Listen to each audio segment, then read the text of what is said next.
Selamat pagi semuanya. Perkenalkan, nama saya Angelina Romauli Boru Tembunan dengan MPM 2015310175. Saya dari Fakultas Sosial Sains dan Prodi Manajemen.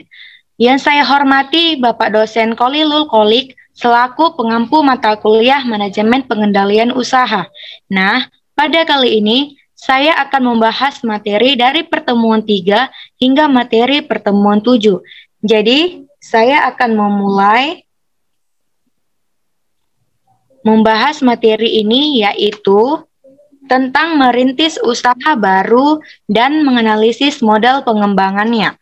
Sebagaimana kita ketahui, untuk menjadi seorang wirausaha atau kewirausahaan yang sukses tidak hanya mempunyai keterampilan di bidang usaha tertentu, akan tetapi juga mempunyai kemauan dan kemampuan atau jiwa kewirausahaan, mampu dalam menangkap ide peluang bisnis dan manajerialnya, cakap untuk bekerja, mengorganisir, kreatif, serta mempunyai kemauan yang kuat untuk konsisten dan tidak mudah menyerah atau menyukai tantangan. Pengertian bisnis. Pengertian lain dari bisnis menurut Huckness dan Kapor adalah suatu kegiatan usaha individu yang diorganisasi untuk menghasilkan atau menjual barang dan jasa guna mendapatkan keuntungan dan memenuhi kebutuhan masyarakat. Menurut hasil survei yang dilakukan oleh Peggy Lambing, 43% responden atau wirausaha memulai usaha atau mendapatkan ide untuk berbisnis dari pengalaman yang diperoleh ketika bekerja beberapa perusahaan. 11% responden memulai usaha untuk memenuhi peluang pasar, sedangkan 46% memulai usaha dikarenakan hobi. Ada juga merintis usaha baru. Yang pertama ialah bidang dan jenis usaha yang dimasuki. Yang kedua, bentuk usaha dan bentuk kepemilikan yang akan dipilih. Yang ketiga, tempat usaha yang akan dipilih. Yang keempat, organisasi usaha yang digunakan. Yang kelima, hambatan-hambatan dalam memasuki industri. Yang keenam, paten, merek dagang, dan hak cipta. Teknik pengembangan usaha, yaitu yang pertama, peningkatan skala ekonomis. Cara ini dapat dilakukan dengan menambah skala produksi, tenaga kerja, teknologi, sistem distribusi, dan tempat usaha. Ini dilakukan bila perluasan usaha atau peningkatan output akan menurunkan biaya jangka panjang yang berarti mencapai skala ekonomis. Yang kedua, perluasan cakupan usaha. Cara ini bisa dilakukan dengan menambah jenis usaha baru, produk, dan jasa baru yang berbeda dari yang sekarang diproduksi, serta dengan teknologi yang berbeda. Jadi dapat disimpulkan ialah bisnis atau usaha adalah suatu kegiatan usaha individu yang diorganisasi untuk menghasilkan atau menjual barang dan jasa guna mendapatkan keuntungan dan memenuhi kebutuhan masyarakat.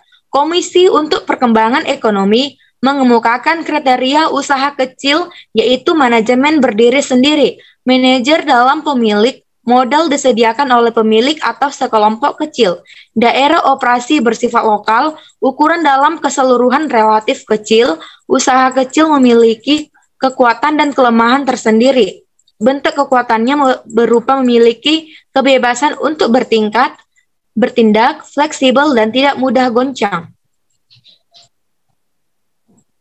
Organisasi dan manajemen dalam mencapai tujuan organisasi yang berorientasi laba. Pengertian organisasi. Organisasi merupakan unsur yang dibutuhkan dalam kehidupan bermasyarakat dengan beberapa alasan, seperti organisasi digunakan untuk mendapatkan sesuatu yang tidak mungkin dapat kita lakukan sendirian. Dengan bekerja sama, individu-individu dapat menyelesaikan tugas yang apabila dikerjakan seorang diri tidak akan tercapai. Organisasi dapat menyediakan pengetahuan yang berkesinambungan serta dapat menjadi sumber karir yang penting. Manajemen laba.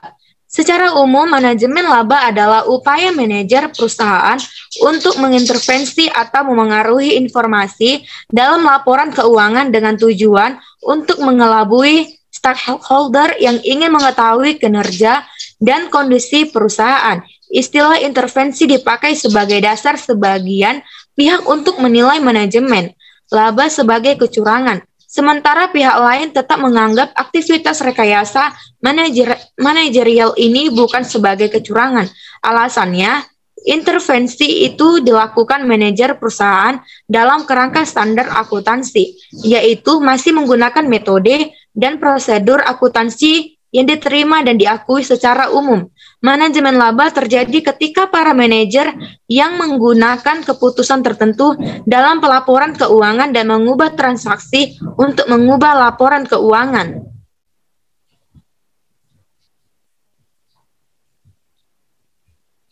Pengertian laba. Laba merupakan salah satu tujuan perusahaan didirikan, dan laba tersebut harus dapat dipertanggungjawabkan kebenarannya. Laba yang diperoleh dari divisi-divisi dapat dikelompokkan menjadi pusat laba, dan pengertian dari pusat laba itu sendiri dapat dijelaskan sebagai berikut. Menurut Hansen dan Mawon, pusat laba adalah suatu pusat pertanggungjawaban yang manajer bertanggung jawab pada pendapatan maupun biaya. Bagi perusahaan yang mencantumkan laba sebagai salah satu tujuan pusat laba, terpacu untuk ikut mencapai tujuan perusahaan tersebut. Manfaat dari pusat laba ada 3.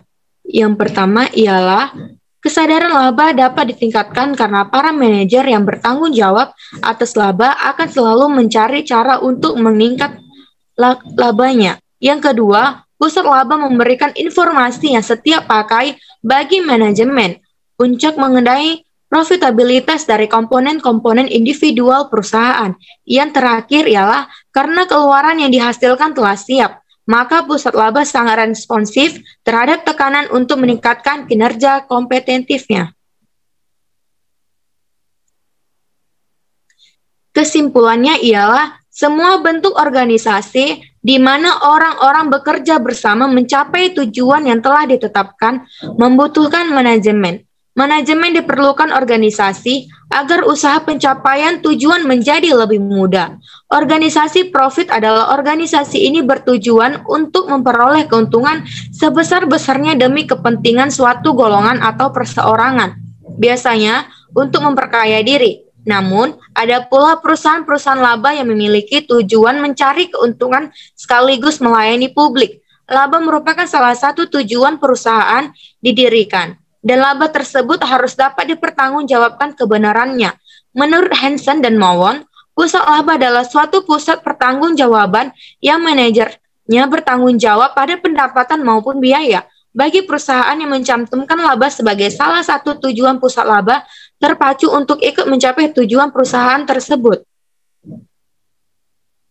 Konsep-konsep dasar sistem pengendalian manajemen dan batas-batas pengendalian manajemen. Pengertian sistem pengendalian manajemen ialah suatu proses yang menjamin bahwa sumber-sumber diperoleh dan digunakan dengan efektif dan efisien dalam rangka pencapaian tujuan organisasi secara menyeluruh. Konsep-konsep dasar sistem pengendalian manajemen memiliki 4.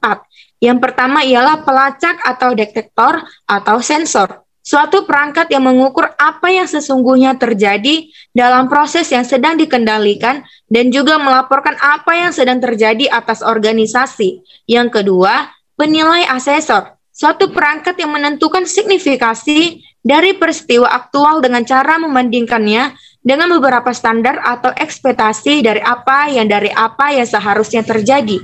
Yang ketiga ialah efektor atau umpan balik.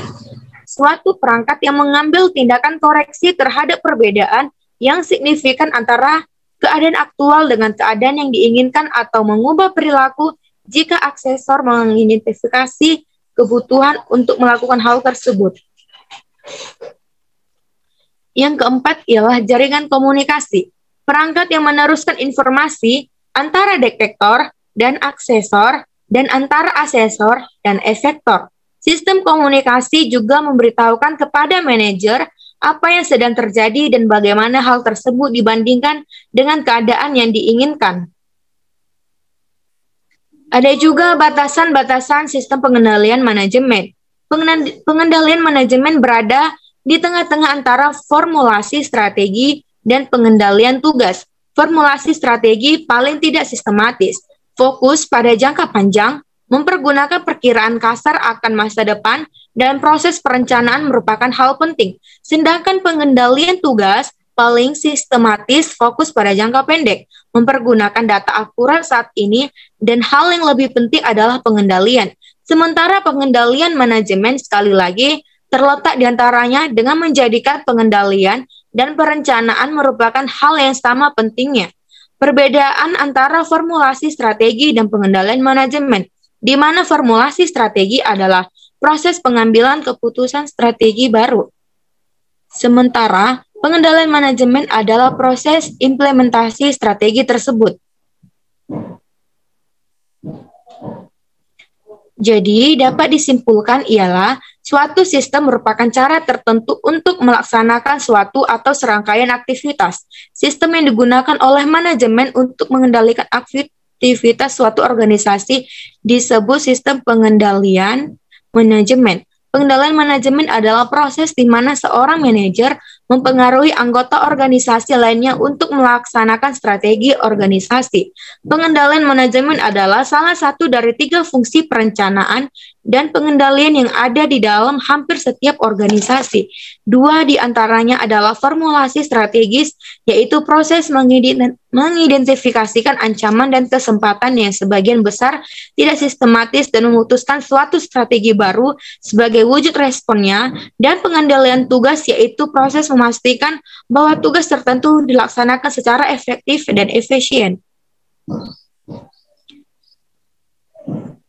Perilaku dalam organisasi.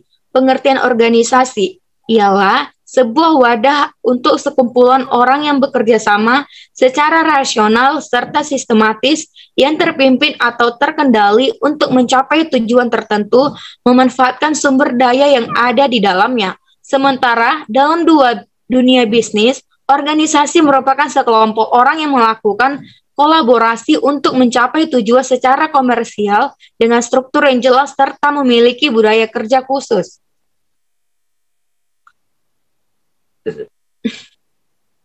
Ada juga manfaat perilaku organisasi. Yang pertama ialah perilaku organisasi akan bertindak sebagai map untuk kehidupan anggota yang ada di dalam organisasi.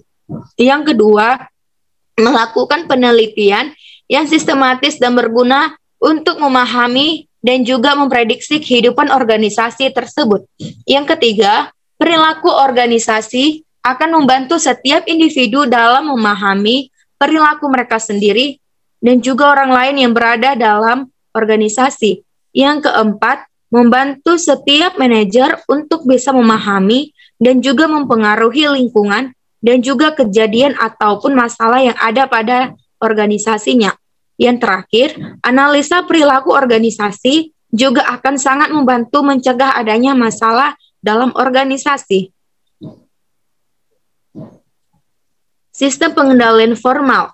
Jenis-jenis organisasinya ialah yang pertama, struktur organisasi fungsional. Di dalamnya setiap manajer bertanggung jawab atas fungsi-fungsi yang terrealisasi seperti produksi atau pemasaran. Yang kedua, struktur unit bisnis. Di dalamnya para unit manajer bertanggung jawab atas aktivitas-aktivitas dari masing-masing unit, dan unit bisnis berfungsi sebagai bagian independen dari perusahaan. Yang ketiga, struktur organisasi matriks. Di dalamnya unit-unit fungsional memiliki tanggung jawab ganda. Struktur organisasi ini merupakan kombinasi antara struktur organisasi fungsional dan unit bisnis yang ditunjukkan untuk memanfaatkan keunggulan dari masing-masing struktur organisasi. Kesimpulannya ialah perilaku organisasi adalah suatu disiplin ilmu yang mempelajari tentang perilaku tingkat individu dan tingkat kelompok dalam suatu organisasi serta dampaknya terhadap kinerja, baik kinerja individual ataupun kelompok. kinerja merupakan penampilan hasil kerja pegawai, baik secara kuantitas maupun kualitas. Motivasi adalah kesediaan untuk mengeluarkan tingkat upaya yang tinggi ke arah tujuan organisasi. Setiap pekerjaan memerlukan suatu keterampilan tertentu sesuai dengan bidangnya masing-masing. Sukar tidaknya suatu pekerjaan serta perasaan seseorang bahwa keahliannya dibutuhkan dalam melakukan pekerjaan tersebut akan meningkatkan atau mengurangi kepuasan kerja. Komunikasi adalah kegiatan perilaku atau kegiatan penyampaian pesan atau informasi tentang pikiran atau perasaan. Pusat pertanggungjawaban. Pusat tanggung jawab merupakan organisasi yang dipimpin oleh seorang manajer yang bertanggung jawab terhadap aktivitas yang dilakukan. Pada hakikatnya, perusahaan merupakan sekumpulan pusat-pusat tanggung jawab yang masing-masing diwakili oleh sebuah kotak dalam bagan organisasi. Pusat-pusat tanggung jawab tersebut kemudian membentuk suatu hierarki. Pada tingkatan terendah adalah pusat untuk seksi-seksi, pergeseran kerja atau work shift, dan unit organisasi kecil lainnya. Departemen bisnis yang memiliki beberapa unit organisasi yang lebih kecil menduduki posisi yang lebih tinggi dalam hierarki.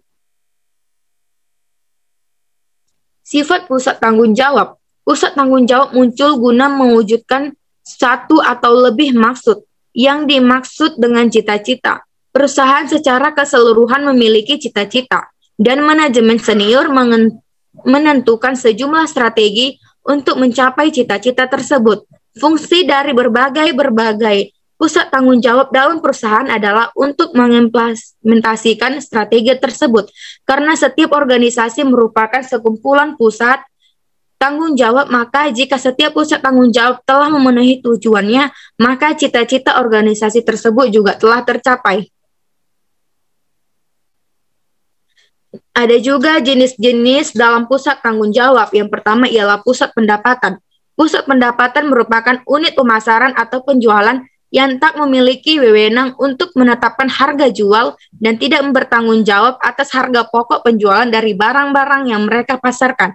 Yang kedua ialah pusat beban. Pusat beban adalah pusat tanggung jawab yang inputnya diukur secara moneter, namun outputnya tidak. Ada dua jenis umum dari pusat beban, yaitu pusat beban teknik dan pusat beban kebijakan.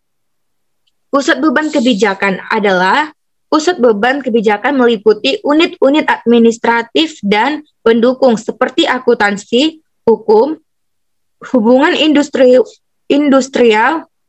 hubungan masyarakat, sumber daya manusia, dan hampir semua aktivitas pemasaran. Output dari pusat biaya ini tidak bisa diukur secara moneter.